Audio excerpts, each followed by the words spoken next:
Hey there, you little lovebirds. Welcome to today's video. I'm going to be sharing my tips for doing a bridal makeup and this look with all of you. I'm going to be doing this from the perspective of if you're doing your makeup for your own wedding, but it will also be helpful, I would imagine, for people who are kind of getting into doing wedding makeup on others. I mentioned this several times throughout the video, but if you really are going to be doing your own wedding makeup, or you really are going to be doing someone else's wedding makeup, I'm not just trying to plug myself.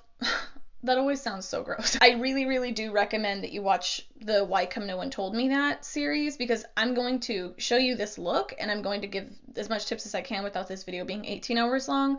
But in order to tailor things more to yourself, your skin tone, and get more in depth with the different steps of doing a full face of makeup, that series, kind of goes through all of that. So I'll put that in the description box, but stay tuned for all this magic. I picked this because this is kind of the pinnacle of what about 90% of the brides that I worked with wanted. It's essentially, you but better. So my goal is to give you kind of a template of a very wearable, photography friendly look that you can tailor to yourself. So yeah, I also wanted to mention that I occasionally called out what I was using, but I didn't want this video to be super focused on the exact products, because again, that's really going to come down to you so much as like what types of things I was using. So I do have things listed in the description box, but I wanted you to focus more on the technique, the color, than exactly what I got, because I also don't want you to feel like you have to go out and buy a million new things for this one day. You're certainly already doing that. And last thing before we get started, just wanted to throw it out there. If you like this video, give it a thumbs up and follow me on Snapchat, Instagram, and Twitter at Kiki Makeup. Subscribe to this channel, or else I will show up drunk and belligerent at your wedding and cry. So just wanted to put that out there. All right, let's travel back in time to when I had no makeup on my face, and you will see the extreme difference that makeup can make. Okay, so I think it's a good idea to start with the eyeshadow, just so you eliminate any risk of fallout getting into something you've worked really hard to create on your complexion makeup. And before I do that, actually, I'm just going to put a little bit of lip balm. You can use a lip mask or anything like that. I'm just using Aqua. And I like to do that so that my lips or my client's lips can just be softening up and getting ready throughout the makeup process. A little multitasking. The first thing I'm going to do is I'm going to apply a little bit of concealer to my eyelid. This is not necessary, but if you have some discoloration on your lids, then it's a good idea to just even everything out first. And then I'm going to apply a little bit of eyeshadow primer. I do recommend doing that for situations like this, because you know for sure that you are going to be wearing this makeup for a long time. You want it to look good. And while there's certain things that are a little easier to touch up, you don't want to be messing with trying to fix your eyeshadow or reapply it throughout the night. So I'm going to be using some just warm golds and browns, which is pretty universally flattering and easy to use. You could swap out this color scheme for something cooler if you wanted to do more slates and berries and things like that. That's absolutely an option. The main thing I'm going to be showing you here is just like a really simple placement that you can use to work with your eye shape, and it's nothing too challenging. So the first thing I'm going to do is I'm going to apply a gold shade all over my lid, and when I look straight ahead in the mirror, I just want that color to peek out right above my crease. So what that means is that I'm applying it with my eye closed, which I'm obviously going to do in a second, and then I'm going to open my eye and I'm going to keep applying it, and just without adding more product to my brush, make sure that the product is just kind of peeking up around the crease. And I say that because everybody's eye shape is different, everybody's skin folds differently, so it's important to make sure that you're checking in with yourself, looking in the mirror with your eyes open the way the world is going to see you,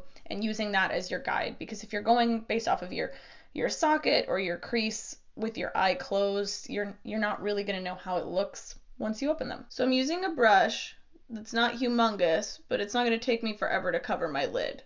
It's a good medium-sized blending brush.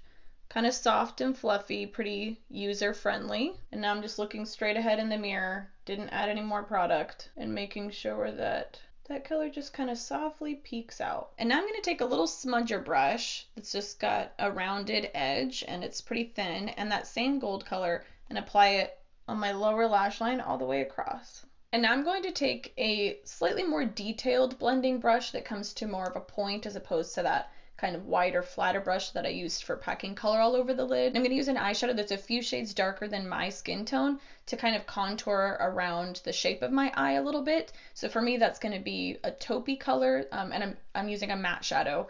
And if your skin tone is deeper, then you're going to be looking at more browns, espressos, etc. The idea here is that I'm using something that's not such a dark color that it's going to be really hard for me to blend and navigate with.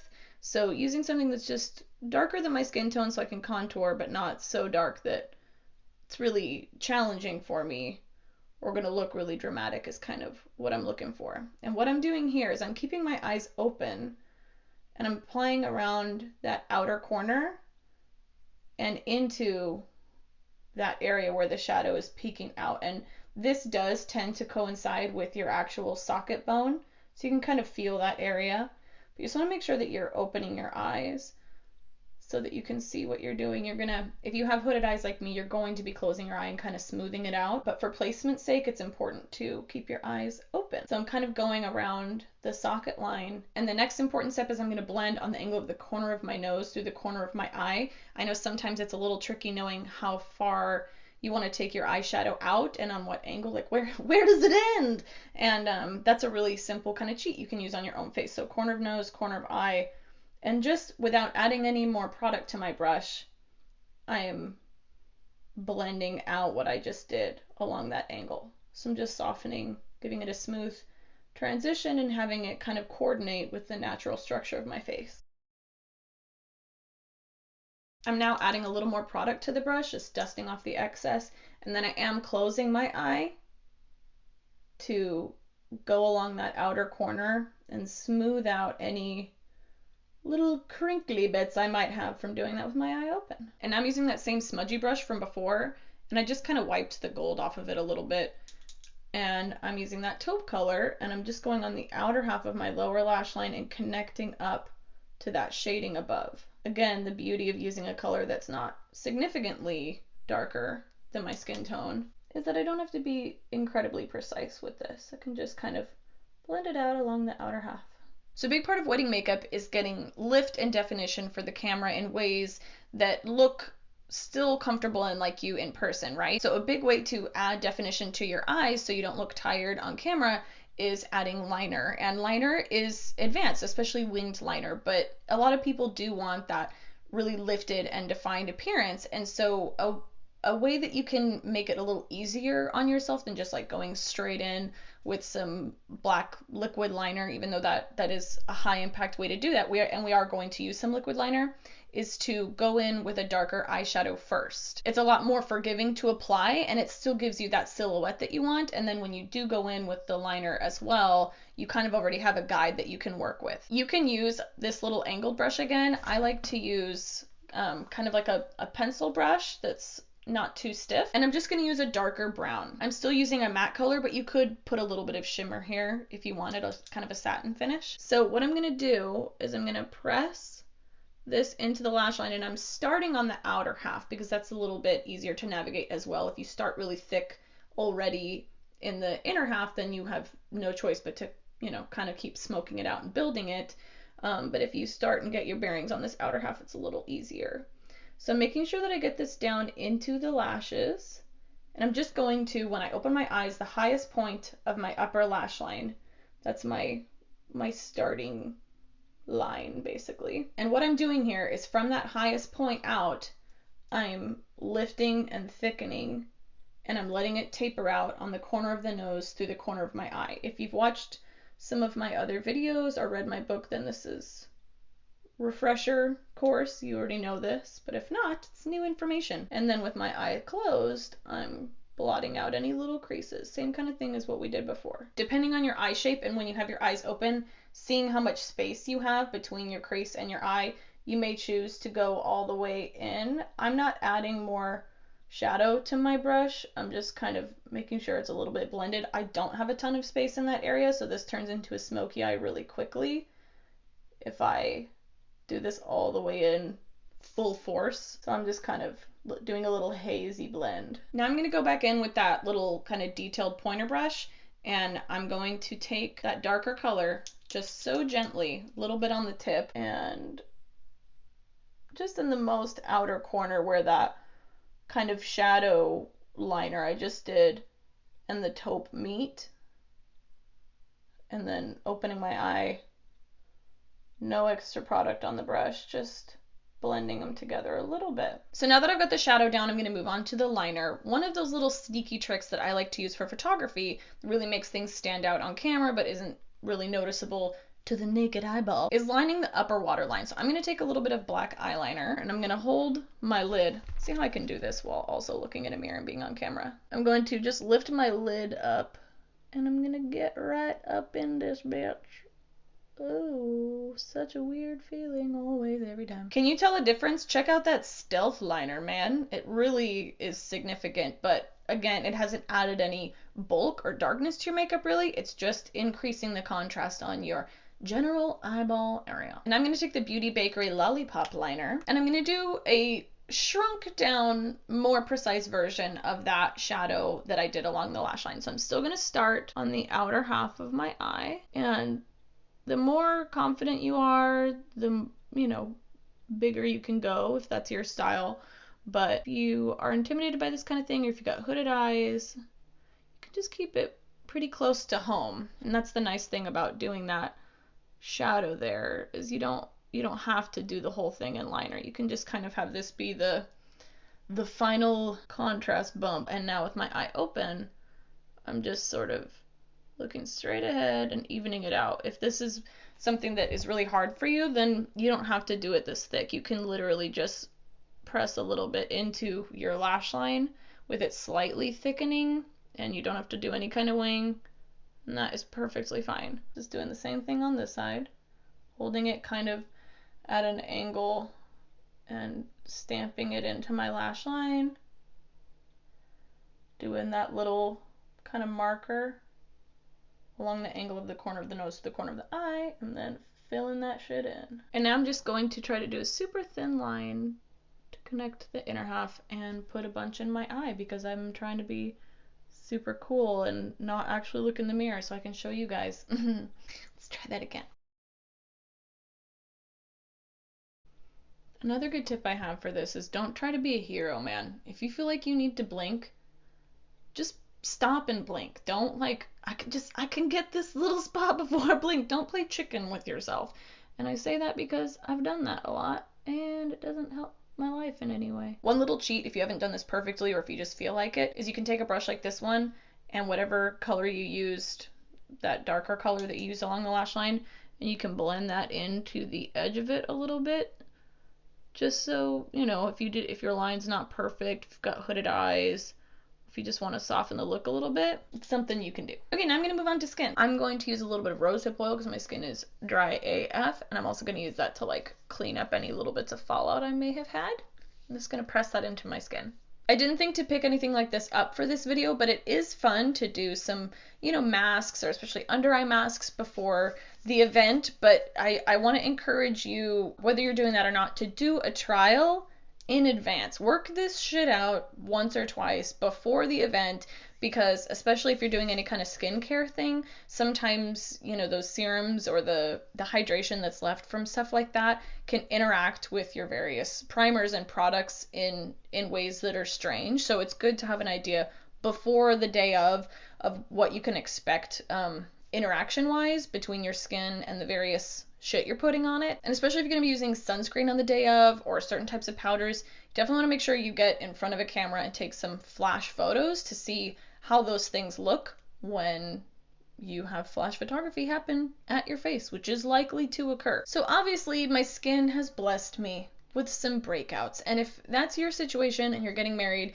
and you're freaking out about it, don't worry. Take a deep breath. I know that acne is such an asshole. It's just the rudest thing in the world, but you really can handle it in such a way that it's not really going to show up in pictures. It's not going to be a big deal.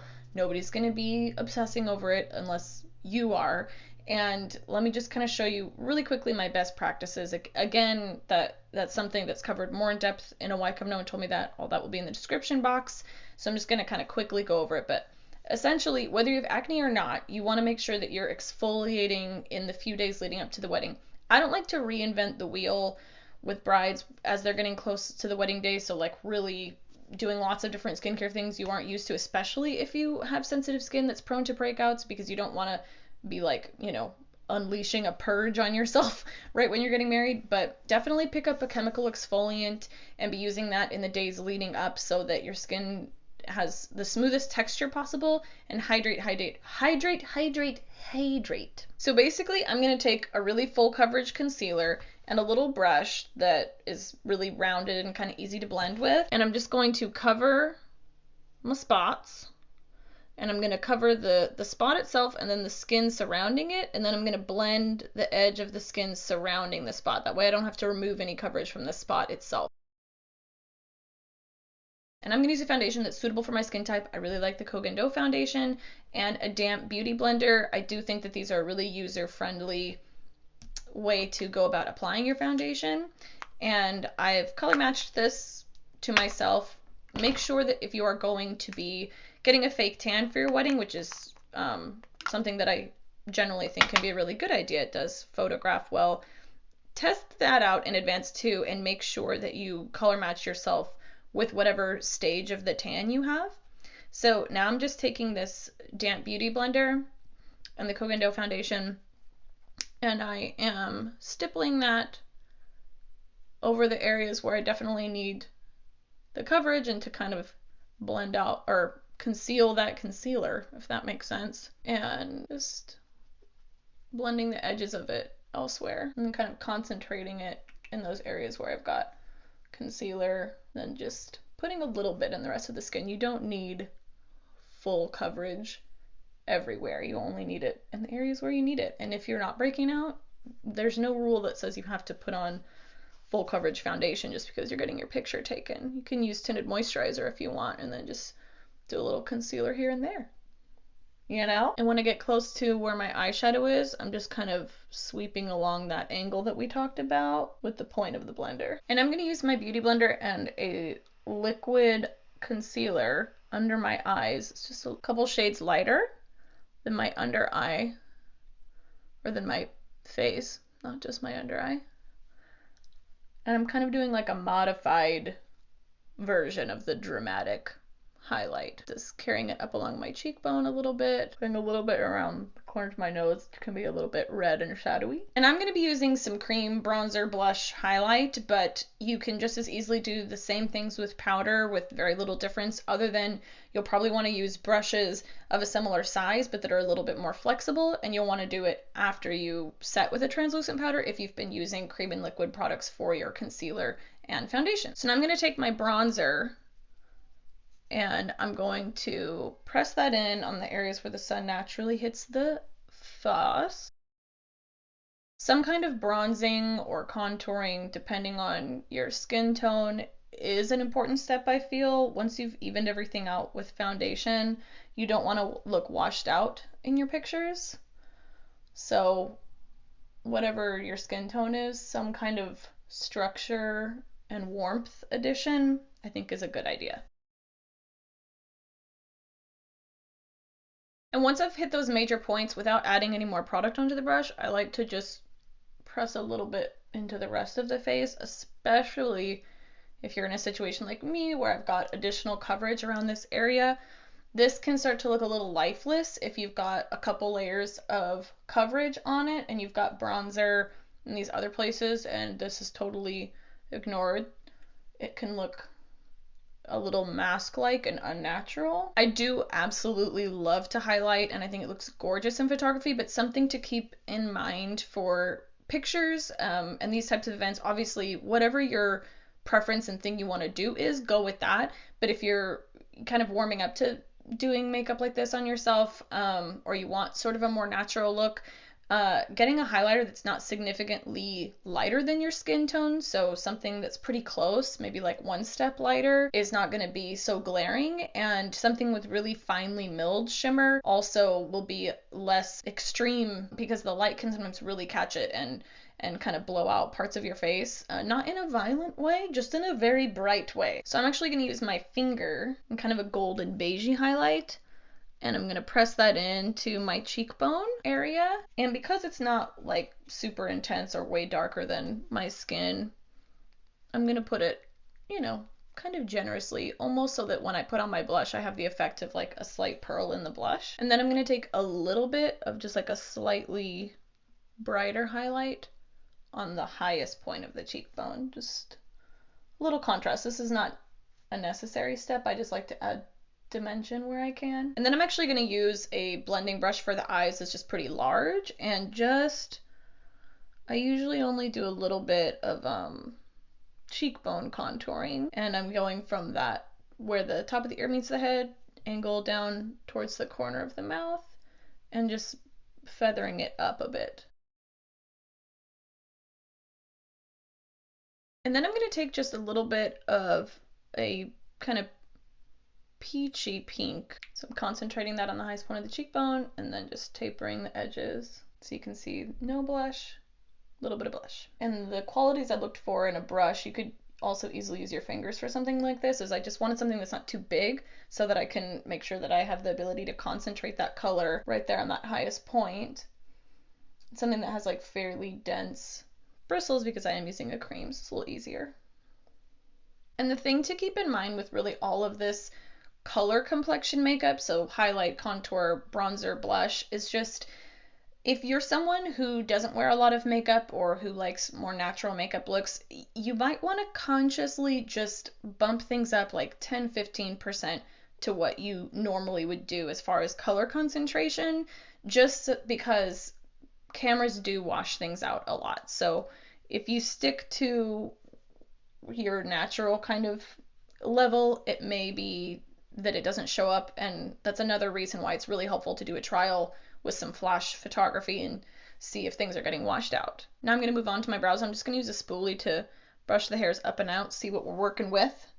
And then I'm going to use a really thin angled brush and a brow powder. I'm actually using a Visart shadow, and just replicate little strands of hair in my areas where I don't have much, and I'm concentrating also towards the top of the outer half. So rather than doing a lower placement or filling in through the middle here, anytime I'm filling out from the arch out, I'm kind of sticking to the area at the tops of the hairs, just so that I can kind of artificially cheat that outer half up a little bit and give a little lift to the face. Why not, right? And now I'm going to remember that I forgot to set with powder, and I'm just going to use a big fluffy brush and a little bit of a loose setting powder, and I'm just going to very gently tap that into the center of my face. I'm not going to put it everywhere else because I want that to be kind of soft and glowy. Just this area where I've got a lot of coverage, a little bit, tiny bit under the eyes and through the center of the forehead,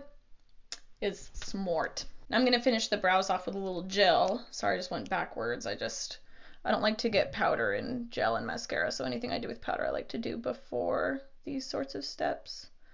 And I'm just brushing the hairs up and out a little bit, setting them in place, telling them to stay the fuck put. Then I'm also going to use a little bit of that lightest highlight I used on my face, just kind of along the inner corner, blend it into the shadow a little bit. And I don't like to put highlight all over the brow bone because it can kind of make that area protrude, but I am just kind of snugging it up along the brows. And my leg's asleep now. Now I'm going to curl my lashes. Slap on a little mascara. I recommend waterproof. This is water resistant because I'm not actually going to be getting married or crying right now, but if you are, I would say opt for waterproof.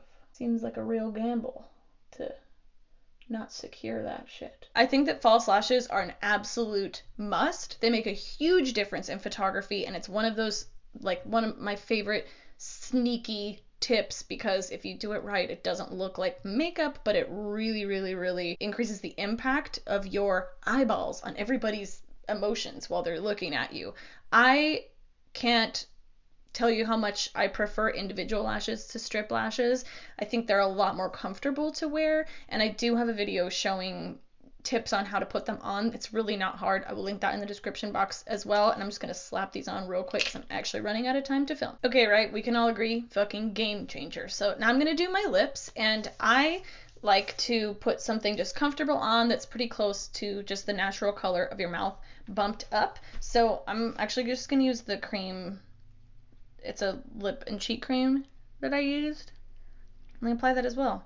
I don't think I don't use lip liner very often, so I'm actually fine with just something like this. You can top it with a little bit of gloss if you want, or I'm actually just going to put a little bit of that highlight mixed in to add a little bit of like